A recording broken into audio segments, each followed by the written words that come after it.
Welcome to another Founder Wisdom Pod. We have Michael J. Frank with us. He's a board member and advisor to C-Level. He's driving growth and strategy. I had his business partner not so long ago on the pod, Brian from Gildre. Michael is co-founder and managing partner at Gildre. He's an advisor, advisory board member, should I say, at a bunch of companies, and has a very extensive background. He's in New York City area, and I'm in Oaxaca, Mexico. This podcast is brought to you by podfire.com. If you want to start a podcast with AI, scale it, generate a bunch of leads, a bunch of investors, you can go to podfire.com. We have a free ebook and a masterclass showing you how to automate that. Mike, welcome to the pods. Tell me a bit more about yourself and what you're up to nowadays.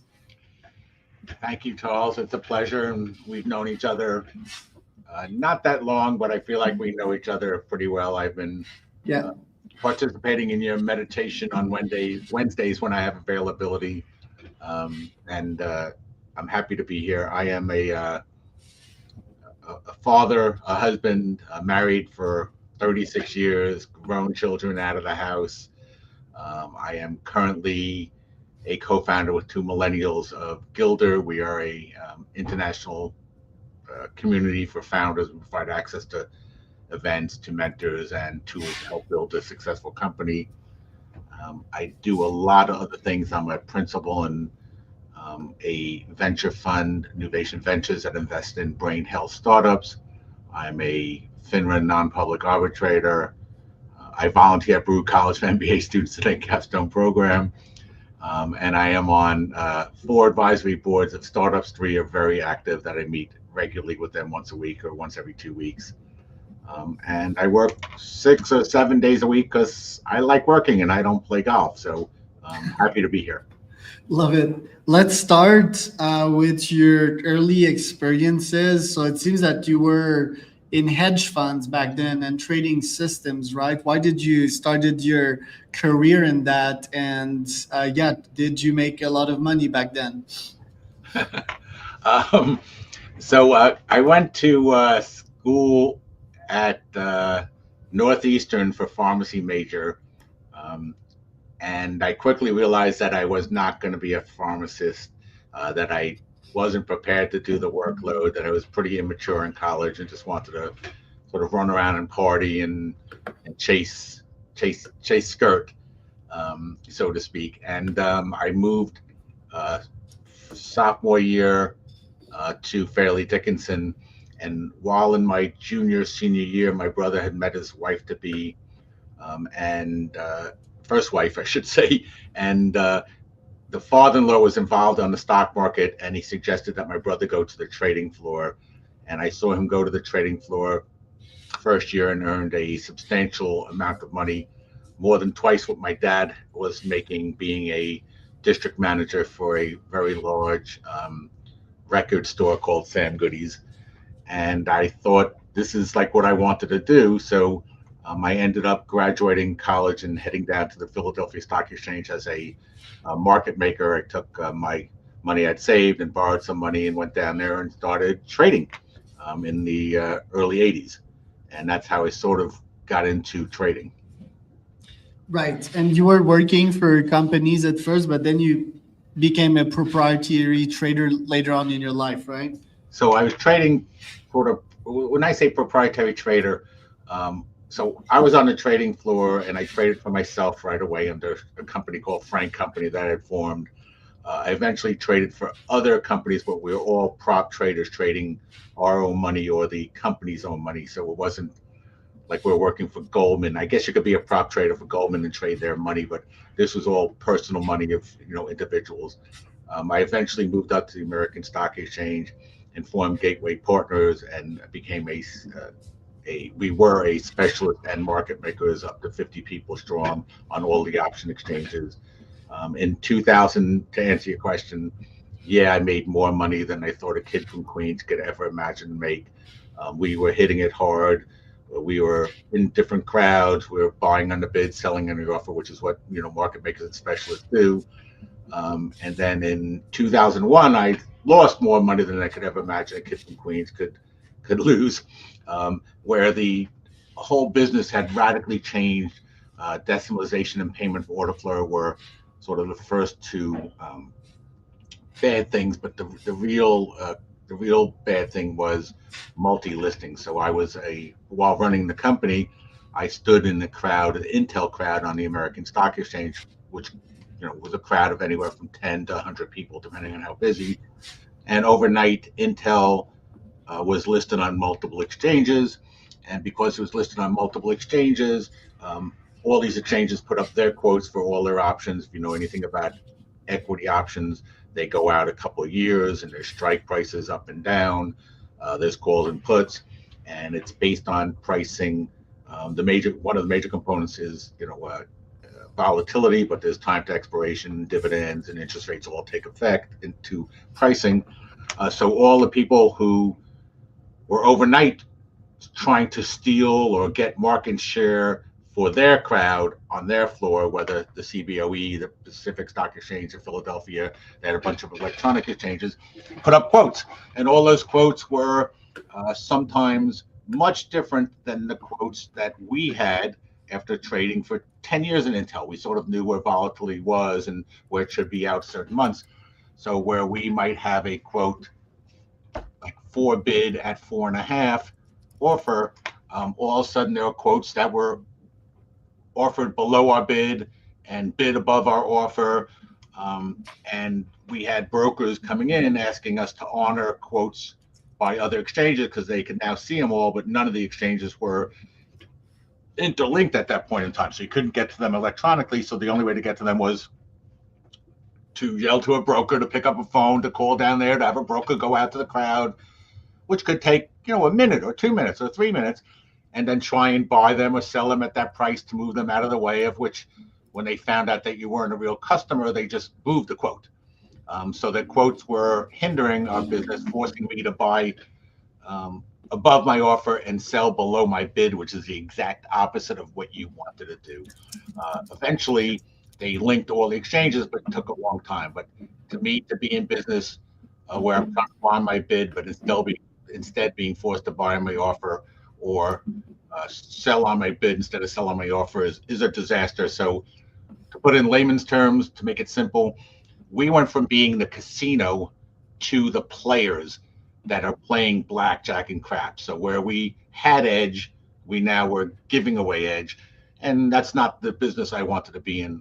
And I sort of exited, or thought I was exiting, and sold the company that night. But in reality, 9/11 happened in the middle of the whole thing, and that just effed up everything. I eventually sold the company after 9/11, but that changed a lot of things. Right. And Gateway Partners, tell me a bit more about that one, because you only exited in 2019, right? It's hard to like the way my LinkedIn sort of works is, so Gateway Partners was formed in 1995. Yeah. And I had spun away from Rock Rim, and I was working with Jeff, may he rest in peace, who was a big player on the floor. And we built a firm from 3 people to many, many people with upstairs trading. And he became so busy flying around and jet setting around, I'll say like a bit of a playboy, that I had a partner who couldn't answer the phone and couldn't respond to requests. And when you're trading, you have things going on, or you're dealing with risk, you want someone who's going to be there as a partner. And that's when I formed, the Gateway Partners. And the reason I got that name was I was living at Gateway Plaza in Lower Manhattan in Battery Park City near the American Stock Exchange. So I formed the company, sort of spun away, and forced a breakup in our partnership, because I don't want to be partners with someone who's just not answering the phone and can't respond and is hindering the business. But I exited Gateway per se in 2002, late 2001, early 2002. In the middle of 9/11. After that, we made an attempt to be risk managers and to go out to pension funds and people like that, and try and help them with risk, which we were very good at. And I had a PhD partner and another smart partner, but the business was not sort of viable. The asset managers, the risk managers at the asset management places sort of really didn't want an outsourced risk manager. they were getting paid handsomely to do the risk themselves. And if you pointed out a risk that was there that maybe they didn't realize, maybe they're correlated to something, to oil, and they didn't realize it correlated to the price of oil, they would have to go to their board and tell them that. And then the first question the board is going to say is, well, how come you didn't know this? So, they're getting paid super handsomely. The business, we just couldn't get enough people to have interest in an outside risk manager. So Gateway, attempted that along the way after exiting, but no, Gateway was really mainly a on-floor equity and index option trading firm and specialist firm. Right. And why did you started advising startups after that? What was the pivot? I was I'm the kind of guy who gets to a beach and sets up my chair and the cooler and the blanket and then sits in the chair for about 90 seconds and goes, now what? Like, I'm just not going to sit there and read a book. So I'll go play volleyball, I'll go in the ocean, I'll go walk. And I was working with I'll say a young man that I had met at an event in Hoboken, New Jersey called Propellify. And I met Mahesh. And at the time, Mahesh, we were talking and I sort of mentored him or started helping him or talking with him or develop a relationship. And he was working at Newchip, which was an accelerator of Austin, Texas, that accelerated very successfully thousands of companies and eventually just burned into a pile of bad stuff, like all sorts of crazy stuff came out or something. But I started mentoring startups out of Newchip, all mainly fintech kind of stuff. I mentored 6 different startups. I loved it. And that's where I met Brian and Tiger, who were employees there when the whole thing sort of burned down. And that's when we formed Gildre, the community. But I like doing it. And, I've done something similar at Baruch for MBA students in the capstone program. I like giving back. I've raised 3 children. And now, like mentoring is just, passing down the knowledge. It's a good thing. So why not? Right. What happened at Newchip? Did you analyze this failure? Can you monetize accelerators the way they do, or they did? So Newchip had a nice offering, and they were what I thought was pretty successful at it over the years. And they had a program, and they did they helped you with pitch deck review and pitching and everything from A to Z, and accelerating and introducing you to investors in their ecosystem.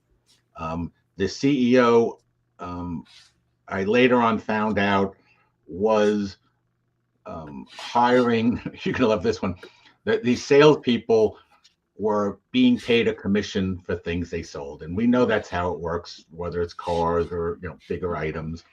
And some of the accelerator costs range anywhere from $4,000 to $12,000, depending on the size of the company. And they were paying out a commission to their salespeople as soon as someone signed on the dotted line, even if they were paying it off over a period of time using another service.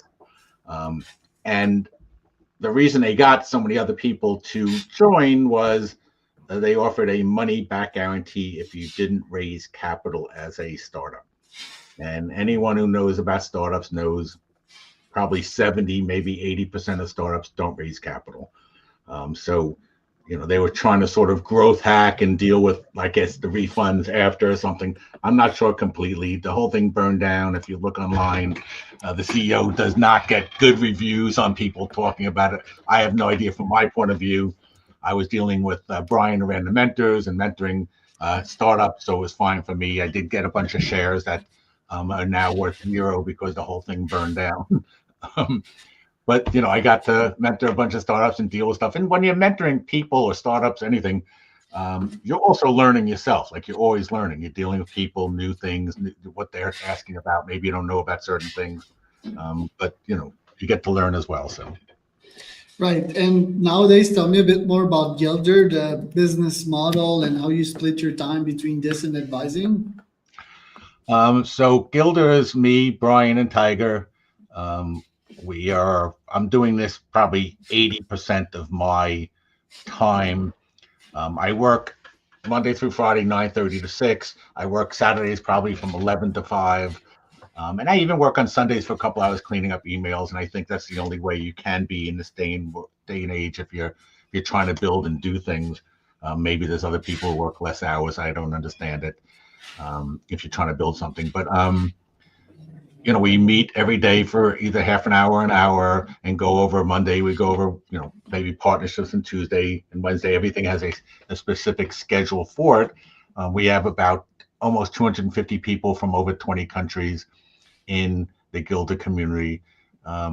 We have a couple different membership tiers. Gold gets you access to the platform and everything we have on there, and our very active Slack. And Platinum, the main difference is we offer a mentor to you. And I just think everyone should have a mentor, and many do.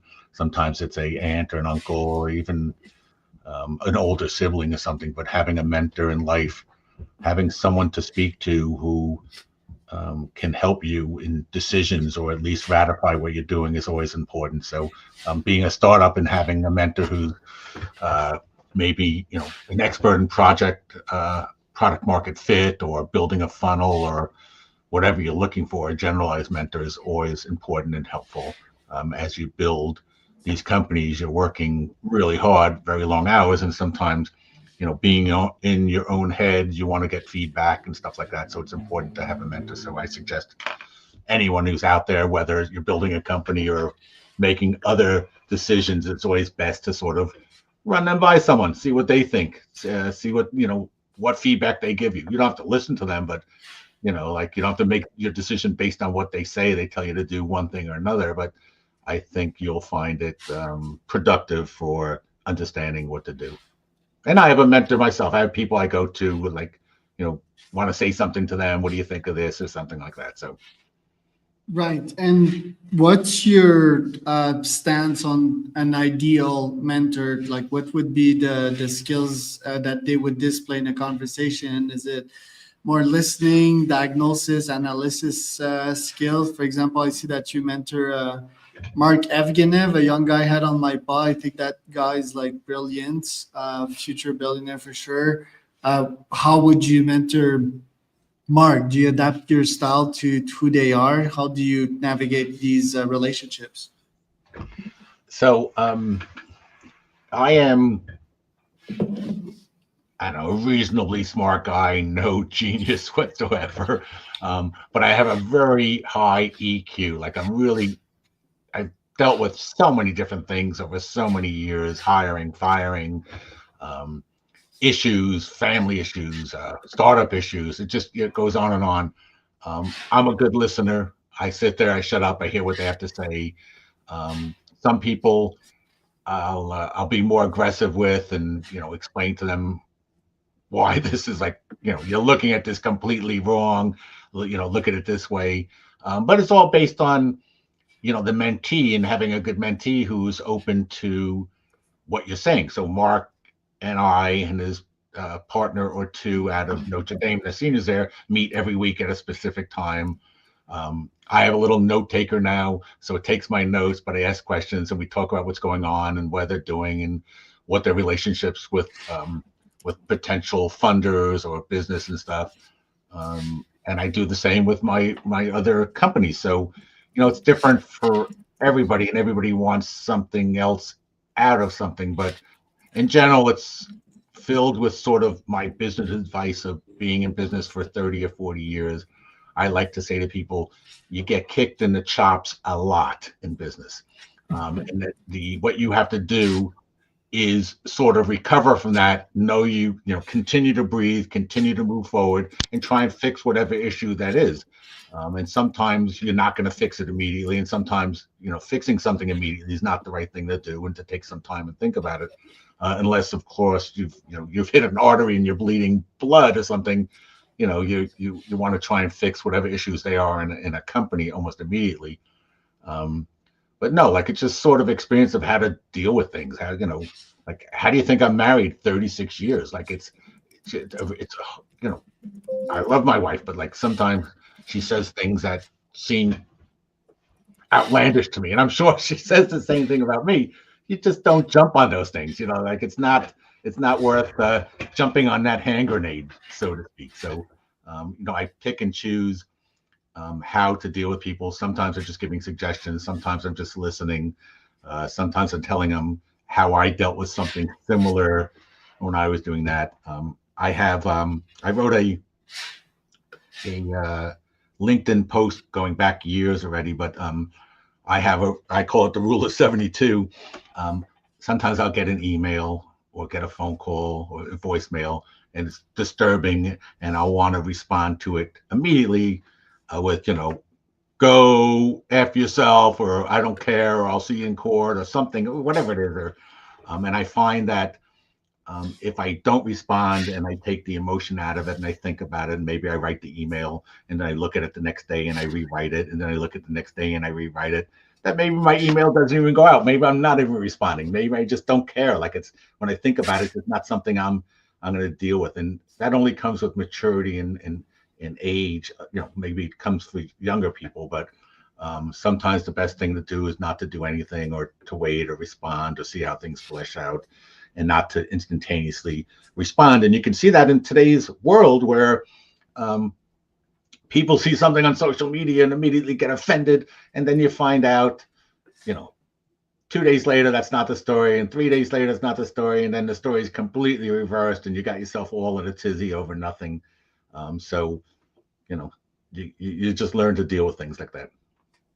Right. And you and I, we meet every week for meditation. What other habits you nurture in your life to be more productive at work? Grinding, getting up every day and being productive, depending on who you are, is not the easiest thing at times. And like every human being, you have ebbs and flow of your energy level, your chi, whatever you want to call it. But I have always thought, just get up, get it done, do it, drag yourself through what you got to do, get the job done. Some days you'll be much more productive. Other days you'll be sort of catching up. But just, I'm on these 4 advisory boards, and I love doing that. And I am trying to get on a paid board seat, whether a ESOP, employee-owned company, a private equity company, or some kind of public company. And I've been doing this for like 5 years, trying to get on one.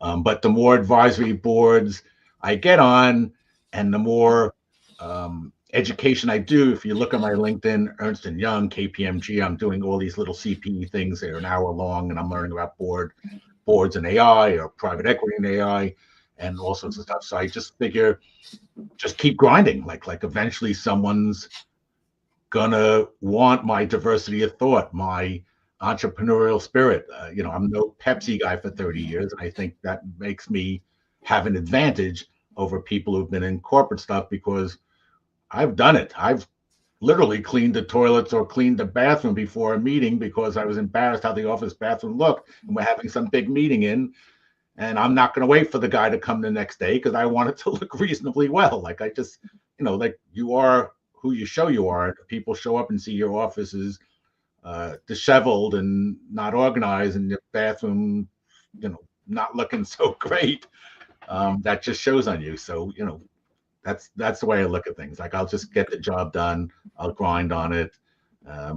Today, Mondays are never like the easiest for me. To me, it's sort of even stemming from school. It's like, oh, school tomorrow. Oh, work tomorrow. Maybe I'll never get over it. I don't know. Mike, thanks for coming on. Where can people find out more about you? I am on LinkedIn under Michael J. Frank. You can find me there. I'm well connected and putting out content a couple of times a week on various different subjects that I think people would have interest in.